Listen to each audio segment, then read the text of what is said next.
اعوذ باللہ من الشیطان الرجیم بسم اللہ الرحمن الرحیم۔ باجماعت نماز قرآنی آیتیں۔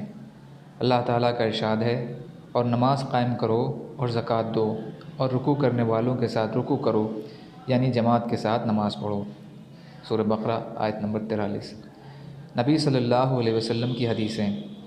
حضرت ابو ہریرہ رضی اللہ تعالیٰ عنہ سے روایت ہے کہ رسول اللہ صلی اللہ علیہ وسلم نے ارشاد فرمایا، مؤذن کے گناہ وہاں تک معاف کر دیے جاتے ہیں جہاں تک اس کی آواز پہنچتی ہے، یعنی اگر اتنی مسافت تک کی جگہ ان کے گناہوں سے بھر جائے تو بھی وہ سب گناہ معاف کر دیے جاتے ہیں۔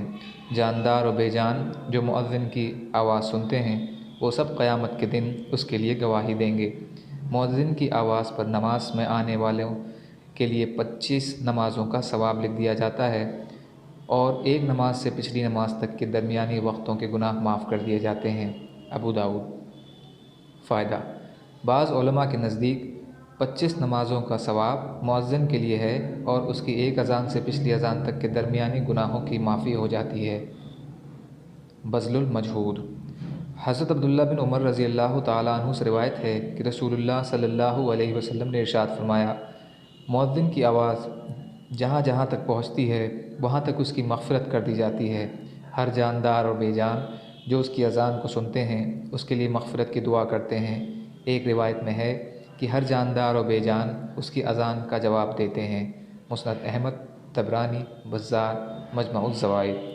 حضرت ابو صعصعہ رضی اللہ تعالیٰ عنہ سے روایت ہے کہ رسول اللہ کی حضرت ابو سعید رضی اللہ عنہ نے مجھ سے فرمایا، جب تم جنگلوں میں ہوا کرو تو بلند آواز سے اذان دیا کرو، کیونکہ میں نے رسول اللہ صلی اللہ علیہ وسلم کو یہ ارشاد فرماتے ہوئے سنا، مؤذن کی آواز کو جو درخت، مٹی کے ڈھیلے، پتھر، جن اور انسان سنتے ہیں وہ سب قیامت کے دن مؤذن کے لیے گواہی دیں گے۔ ابن خزیمہ۔ حضرت برا بن عازب رضی اللہ تعالیٰ عنہ سے روایت ہے کہ رسول اللہ صلی اللہ علیہ وسلم نے ارشاد فرمایا، بے شک اللہ تعالیٰ اگلی صف والوں پر رحمت بھیجتے ہیں، فرشتے ان کے لیے رحمت کی دعا کرتے ہیں، اور مؤذن کے اتنے ہی زیادہ گناہ معاف کیے جاتے ہیں جتنی حد تک وہ اپنی آواز بلند کرے۔ جو جاندار اور بے جان اس کی اذان کو سنتے ہیں اس کی تصدیق کرتے ہیں، اور مؤذن کو ان تمام نمازیوں کے برابر ثواب اور اجر ملتا ہے جنہوں نے اس کے ساتھ نماز پڑھی۔ نسائی۔ فائدہ: بعض علماء نے حدیث شریف کے دوسرے جملے کا یہ مطلب بھی بیان فرمایا ہے کہ مؤذن کے وہ گناہ بھی جو اذان دینے کی جگہ سے اذان کی آواز پہنچنے تک کے درمیانی علاقے میں ہوئے ہوں وہ سب معاف کر دیے جاتے ہیں۔ ایک مطلب یہ بھی بیان کیا گیا ہے کہ مؤذن کی اذان کی آواز جہاں تک پہنچتی ہے وہاں تک کے رہنے والے لوگوں کے گناہوں کو مؤذن کی سفارش کی وجہ سے معاف کر دیا جاتا ہے۔ بذل المجہود۔ حضرت معاویہ رضی اللہ تعالیٰ عنہ فرماتے ہیں کہ میں نے رسول اللہ صلی اللہ علیہ وسلم کو یہ ارشاد فرماتے ہوئے سنا، مؤذن قیامت کے دن سب سے زیادہ لمبی گردن والے ہوں گے۔ مسلم شریف۔ فائدہ: علماء نے اس حدیث کے کئی معنی بیان فرمائے ہیں۔ ایک یہ کہ چونکہ مؤذن کی اذان سن کر لوگ مسجد میں نماز پڑھنے جاتے ہیں، لہٰذا نمازی تابع اور مؤذن اصل ہوا، اور اصل چونکہ سردار ہوتا ہے اس لیے اس کی گردن لمبی ہوگی تاکہ اس کا سر نمایاں نظر آئے۔ دوسرا یہ کہ چونکہ مؤذن کو بہت زیادہ ثواب ملے گا اس لیے وہ اپنے زیادہ ثواب کے شوق میں گردن اٹھا کر دیکھے گا، اس لیے اس کی گردن لمبی نظر آئے گی۔ تیسرا یہ کہ مؤذن کی گردن بلند ہوگی اس لیے کہ وہ اپنے اعمال پر نادم نہ ہوگا، اور جو نادم ہوتا ہے اس کی گردن جھکی ہوئی ہوتی ہے۔ چوتھا یہ کہ گردن لمبی ہونے سے مراد یہ ہے کہ مؤذن حشر کے میدان میں سب سے ممتاز نظر آئے گا۔ بعض علماء کے نزدیک حدیث شریف کا ترجمہ یہ بھی ہے کہ قیامت کے دن مؤذن جنت کی طرف تیزی سے جائیں گے۔ النووی۔ حضرت عبداللہ بن عمر رضی اللہ تعالیٰ عنہ سے روایت ہے کہ نبی کریم صلی اللہ علیہ وسلم نے ارشاد فرمایا، جس نے 12 سال اذان دی اس کے لیے جنت واجب ہو گئی، اس کے لیے ہر اذان کے بدلے میں 60 نیکیاں لکھی جاتی ہیں اور ہر اقامت کے بدلے میں 30 نیکیاں لکھی جاتی ہیں۔ مستدرک حاکم۔ حضرت عبداللہ بن عمر رضی اللہ تعالیٰ عنہ سے روایت ہے کہ رسول اللہ صلی اللہ علیہ وسلم نے ارشاد فرمایا، 3 شخص ایسے ہیں کہ جن کو قیامت کی سخت گھبراہٹ کا خوف نہیں ہوگا، نہ ان کو حساب کتاب دینا پڑے گا۔ جب تک مخلوق اپنے حساب و کتاب سے فارغ ہو وہ مشق کے ٹیلوں پر تفریح کریں گے۔ ایک وہ شخص جس نے اللہ کی رضا کے لیے قرآن شریف پڑھا اور اس طرح امامت کی کہ مقتدی اس سے راضی رہے۔ دوسرا وہ شخص جو اللہ کی رضا کے لیے لوگوں کو نماز کے لیے بلاتا ہے۔ اور تیسرا وہ شخص جو اپنے رب سے بھی اچھا معاملہ رکھے اور اپنے ماتحتوں سے بھی اچھا معاملہ رکھے۔ ترمذی، طبرانی، مجمع الزوائد۔ حضرت عبداللہ بن عمر رضی اللہ تعالیٰ عنہ سے روایت ہے کہ رسول اللہ صلی اللہ علیہ وسلم نے فرمایا، 3 قسم کے لوگ قیامت کے دن مشق کے ٹیلوں پر ہوں گے، ان پر اگلے پچھلے سب لوگ رشک کریں گے۔ ایک وہ شخص جو دن رات کی 5 نمازوں کے لیے اذان دیا کرتا تھا۔ دوسرا وہ شخص جس نے لوگوں کی امامت کی اور وہ اس سے راضی رہے۔ تیسرا وہ غلام جو اللہ کا بھی حق ادا کرے اور اپنے آقاؤں کا بھی حق ادا کرے۔ ترمذی شریف۔ حضرت ابو ہریرہ رضی اللہ تعالیٰ عنہ سے روایت ہے کہ رسول اللہ صلی اللہ علیہ وسلم نے فرمایا، امام ذمہ دار ہے اور مؤذن پر بھروسہ کیا جاتا ہے۔ اے اللہ، اماموں کی رہنمائی فرما اور مؤذنوں کی مغفرت فرما۔ ابو داؤد۔ فائدہ: امام کے ذمہ دار ہونے کا مطلب یہ ہے کہ امام وہ اپنی نماز کے علاوہ مقتدیوں کی نمازوں کی بھی ذمہ داری ہے، اس لیے جتنا ہو سکے امام کو ظاہری اور باطنی طور سے اچھی نماز پڑھنے کی کوشش کرنی چاہیے۔ اسی وجہ سے نبی صلی اللہ علیہ وسلم نے حدیث میں ان کے لیے دعا بھی فرمائی ہے۔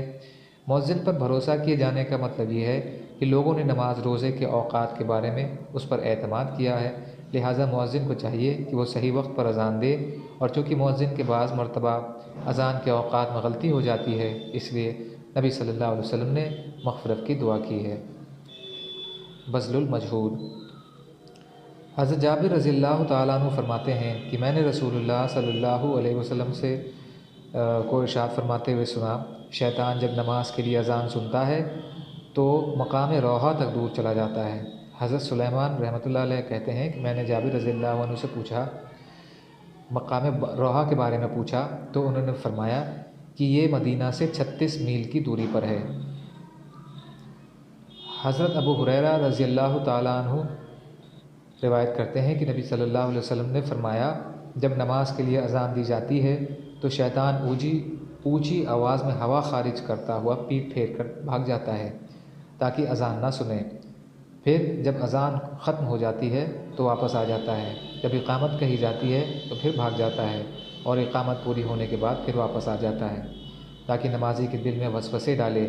چنانچہ نمازی سے کہتا ہے کہ یہ بات یاد کر، وہ بات یاد کر، ایسی ایسی باتیں یاد دلاتا ہے جو باتیں نمازی کو نماز سے پہلے یاد ہی نہ تھیں، یہاں تک کہ نمازی کو یہ بھی خیال نہیں رہتا کہ کتنی رکعتیں ہوئی ہیں۔ مسلم شریف۔ حضرت ابو ہریرہ رضی اللہ تعالیٰ عنہ روایت کرتے ہیں کہ رسول اللہ صلی اللہ علیہ وسلم نے فرمایا، اگر لوگوں کو اذان اور پہلی صف کا ثواب معلوم ہو جاتا اور انہیں اذان اور پہلی صف قرآن اندازی کے بغیر حاصل نہ ہوتی تو وہ قرآن اندازی کرتے۔ بخاری شریف۔ حضرت سلمان فارسی رضی اللہ تعالیٰ عنہ فرماتے ہیں کہ رسول اللہ صلی اللہ علیہ وسلم نے فرمایا، جب کوئی شخص جنگل میں ہو اور نماز کا وقت ہو جائے تو وضو کرے، پانی نہ ملے تو تیمم کرے، پھر جب وہ اقامت کہہ کر نماز پڑھتا ہے تو اس کے دونوں لکھنے والے فرشتے اس کے ساتھ نماز پڑھتے ہیں، اور اگر اذان دیتا ہے پھر اقامت کہہ کر نماز پڑھتا ہے تو اس کے پیچھے اللہ کے لشکروں کی یعنی فرشتوں کی اتنی بڑی تعداد نماز پڑھتی ہے جن کے دونوں کنارے دیکھے نہیں جا سکتے۔ مصنف عبد الرزاق۔ حضرت عقبہ بن عامر رضی اللہ تعالیٰ عنہ فرماتے ہیں کہ میں نے رسول اللہ صلی اللہ علیہ وسلم کو ارشاد فرماتے ہوئے سنا، تمہارے رب اس بکری چرانے والے سے بے حد خوش ہوتے ہیں جو کسی پہاڑ کی چوٹی پر اذان کہتا ہے اور نماز پڑھتا ہے۔ اللہ تعالیٰ فرشتوں سے فرماتے ہیں، میرے اس بندے کو دیکھو، اذان کہہ کر نماز پڑھ رہا ہے، سب میرے ڈر کی وجہ سے کر رہا ہے، میں نے اپنے بندے کی مغفرت کر دی اور جنت کا داخلہ طے کر دیا۔ ابو داؤد۔ حضرت سہل بن سعد رضی اللہ تعالیٰ عنہ روایت کرتے ہیں، رسول اللہ صلی اللہ علیہ وسلم نے فرمایا، جو 2 وقتوں کی دعائیں رد نہیں کی جاتی، ایک اذان کے وقت کی دعا، دوسرے اس وقت جب گھماسان کی لڑائی شروع ہو جائے۔ ابو داؤد۔ حضرت سعد بن ابی وقاص رضی اللہ تعالیٰ عنہ سے روایت ہے کہ رسول اللہ صلی اللہ علیہ وسلم نے فرمایا، جس شخص نے مؤذن کی اذان سننے کے وقت یہ کہا وَأَنَا أَشْهَدُ أَن لَا إِلَٰهَ إِلَّا اللَّهُ وَحْدَهُ لَا شَرِيكَ لَهُ وَأَنَّ مُحَمَّدًا عَبْدُهُ وَرَسُولُهُ رَضِيتُ بِاللَّهِ رَبًّا وَبِمُحَمَّدٍ رَسُولًا وَبِالْإِسْلَامِ دِينًا، تو اس کے گناہ معاف کر دیے جائیں گے۔ ترجمہ: میں بھی شہادت دیتا ہوں کہ اللہ کے سوا کوئی معبود نہیں، وہ تنہا ہے، اس کا کوئی شریک نہیں، اور یہ شہادت دیتا ہوں کہ محمد صلی اللہ علیہ وسلم اللہ کے بندے اور رسول ہیں، اور میں اللہ کو رب ماننے، محمد صلی اللہ علیہ وسلم کو رسول ماننے اور اسلام کو دین ماننے پر راضی ہوں۔ مسلم شریف۔ حضرت ابو ہریرہ رضی اللہ تعالیٰ عنہ سے روایت ہے کہ ہم رسول اللہ صلی اللہ علیہ وسلم کے ساتھ تھے۔ حضرت بلال رضی اللہ تعالیٰ عنہ اذان دینے کھڑے ہوئے۔ جب اذان دے چکے تو نبی صلی اللہ علیہ وسلم نے ارشاد فرمایا، جو شخص یقین کے ساتھ ان جیسے کلمات کہتا ہے جو مؤذن نے اذان میں کہے ہیں، وہ جنت میں داخل ہوگا۔ مستدرک حاکم۔ فائدہ: اس روایت سے معلوم ہوتا ہے کہ اذان کا جواب دینے والا وہی الفاظ دہرائے جو مؤذن نے کہے۔ البتہ حضرت عمر رضی اللہ تعالیٰ عنہ کی روایت سے معلوم ہوتا ہے کہ حی علی الصلاۃ اور حی علی الفلاح کے جواب میں لا حول ولا قوۃ الا باللہ کہا جائے۔ مسلم شریف۔ حضرت عبداللہ بن عمرو رضی اللہ تعالیٰ عنہ فرماتے ہیں کہ ایک شخص نے عرض کیا، یا رسول اللہ، اذان کہنے والے ہم سے اجر و ثواب میں بڑھے ہوئے ہیں، کیا کوئی ایسی عمل ہے کہ ہمیں اذان دینے والی فضیلت مل جائے؟ نبی صلی اللہ علیہ وسلم نے فرمایا، وہی کلمے کہا کرو جو مؤذن کہتے ہیں، پھر جب تم اذان کا جواب دے چکو تو دعا مانگو، جو مانگو گے وہ دیا جائے گا۔ ابو داؤد۔ حضرت عبداللہ بن عمرو بن عاص رضی اللہ تعالیٰ عنہ روایت کرتے ہیں کہ رسول اللہ صلی اللہ علیہ وسلم نے ارشاد فرمایا، جب مؤذن کی آواز سنو تو اسی طرح کہو جس طرح مؤذن کہتا ہے، پھر مجھ پر درود بھیجو۔ جو شخص مجھ پر ایک بار درود بھیجتا ہے، اللہ اس کے بدلے میں 10 رحمتیں بھیجتے ہیں۔ پھر میرے لیے اللہ سے وسیلے کی دعا کرو، کیونکہ وسیلہ جنت میں ایک خاص مقام ہے جو اللہ کے بندے میں سے ایک بندے کے لیے مخصوص ہے، اور مجھے امید ہے کہ وہ بندہ میں ہی ہوں۔ جو شخص میرے لیے وسیلہ کی دعا مانگے گا وہ میری شفاعت کا حقدار ہوگا۔ مسلم شریف۔ حضرت جابر بن عبداللہ رضی اللہ تعالیٰ عنہ سے روایت ہے کہ رسول اللہ صلی اللہ علیہ وسلم نے ارشاد فرمایا، جو شخص اذان سننے کے وقت اللہ سے یہ دعا کرے، اللہم رب ھذہ الدعوۃ التامۃ والصلاۃ القائمۃ آت محمد الوسیلۃ والفضیلۃ وابعثہ مقاما محمودا الذی وعدتہ انک لا تخلف المیعاد، تو قیامت کے دن اس کے لیے میری شفاعت واجب ہو گئی۔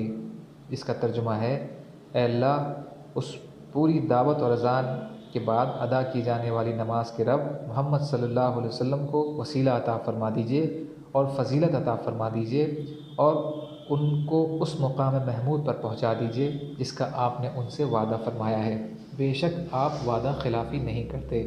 بخاری شریف، بیہقی۔ حضرت جابر رضی اللہ تعالیٰ عنہ سے روایت ہے کہ رسول اللہ صلی اللہ علیہ وسلم نے فرمایا، جو شخص اذان سن کر یہ دعا مانگے، اللہم رب ھذہ الدعوۃ التامۃ والصلاۃ النافیۃ صلی علی محمد ورضا عنہ رضا لا تسخط بعدہ، اللہ تعالیٰ اس کی دعا قبول فرمائیں گے۔ ترجمہ: اے اللہ، اے اس مکمل دعوت اذان دینے والی نماز کے رب، حضرت محمد صلی اللہ علیہ وسلم پر رحمت نازل فرمائیے اور آپ ان سے ایسے راضی ہو جائیے کہ جس کے بعد کبھی ناراض نہ ہوں۔ مسند احمد۔ حضرت انس بن مالک رضی اللہ تعالیٰ عنہ سے روایت ہے کہ رسول اللہ صلی اللہ علیہ وسلم نے ارشاد فرمایا، اذان اور اقامت کے درمیانی وقت میں دعا رد نہیں ہوتی، یعنی قبول ہوتی ہے۔ صحابہ کرام رضی اللہ تعالیٰ عنہم نے عرض کیا، یا رسول اللہ، ہم کیا دعا مانگیں؟ آپ صلی اللہ علیہ وسلم نے ارشاد فرمایا، اللہ سے دنیا اور آخرت کی عافیت مانگا کرو۔ ترمذی۔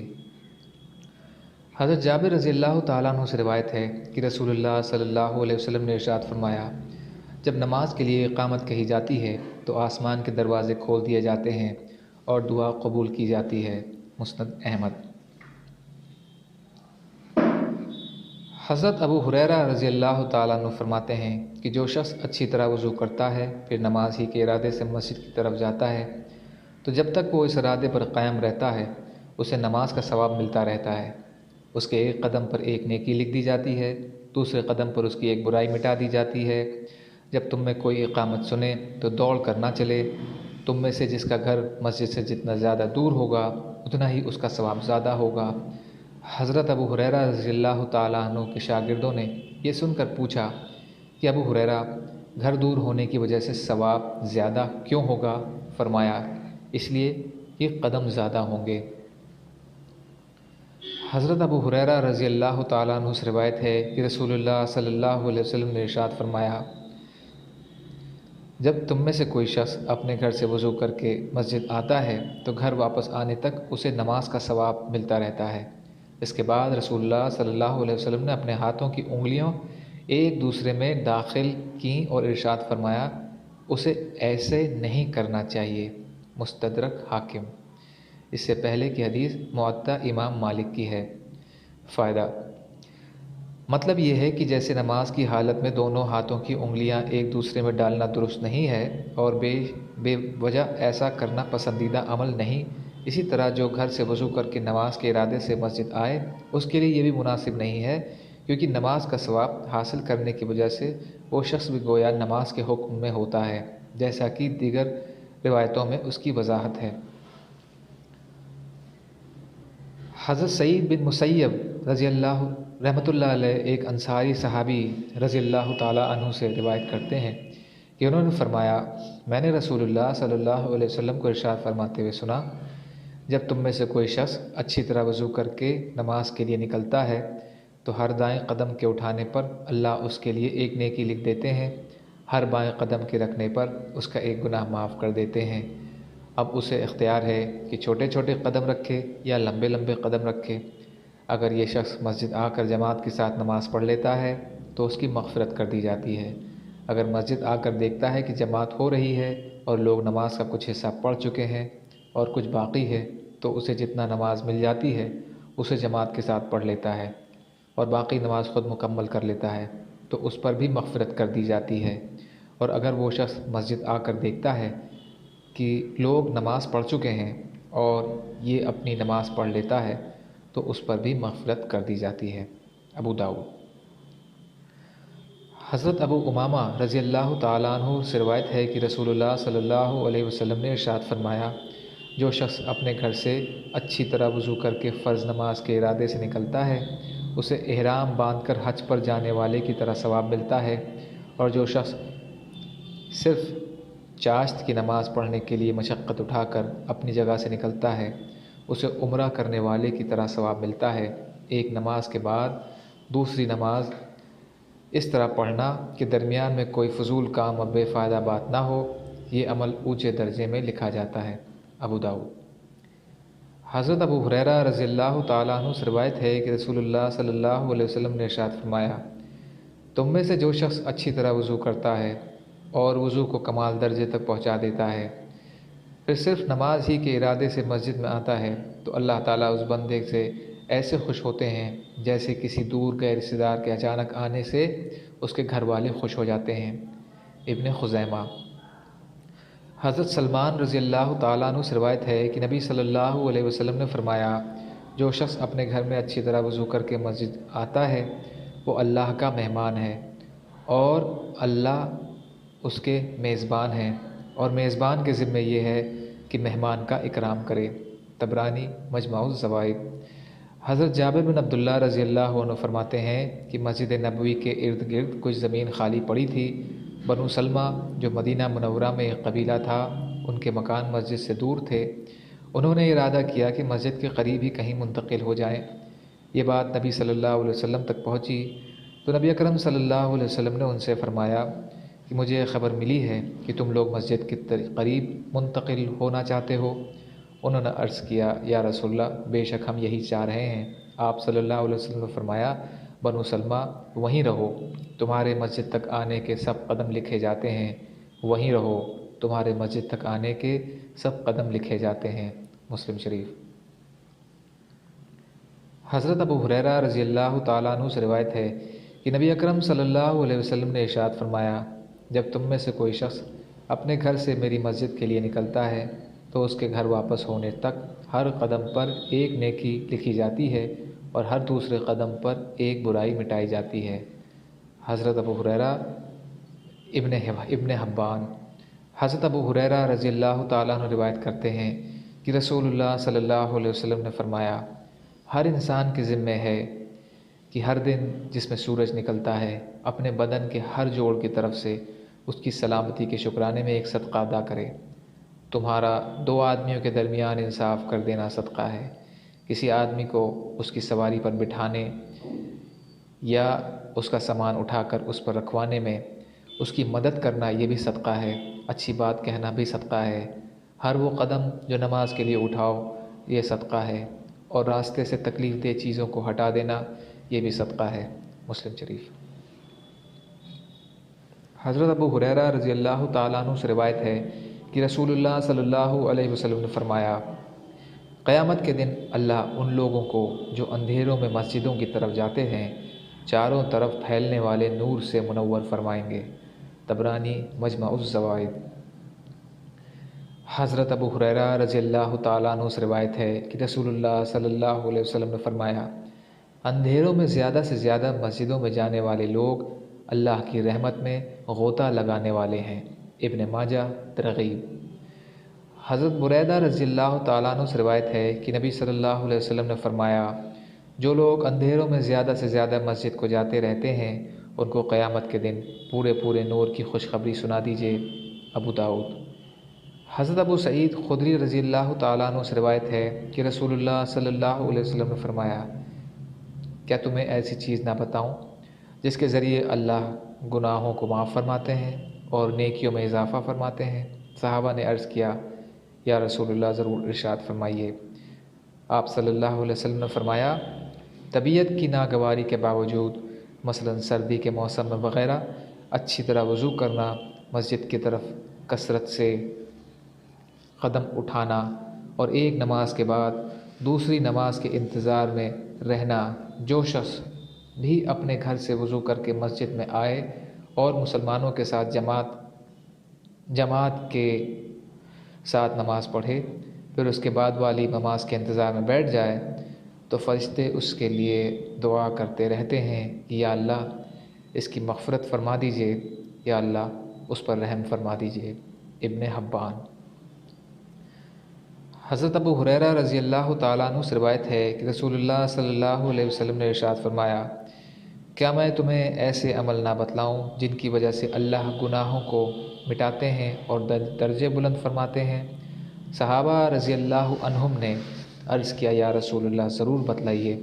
ارشاد فرمایا، ناگواری و مشقت کے باوجود کامل وضو کرنا، مسجد کی طرف کثرت قدم اٹھانا اور ایک نماز کے بعد دوسری نماز کے انتظار میں رہنا، یہی حقیقی رباط ہے۔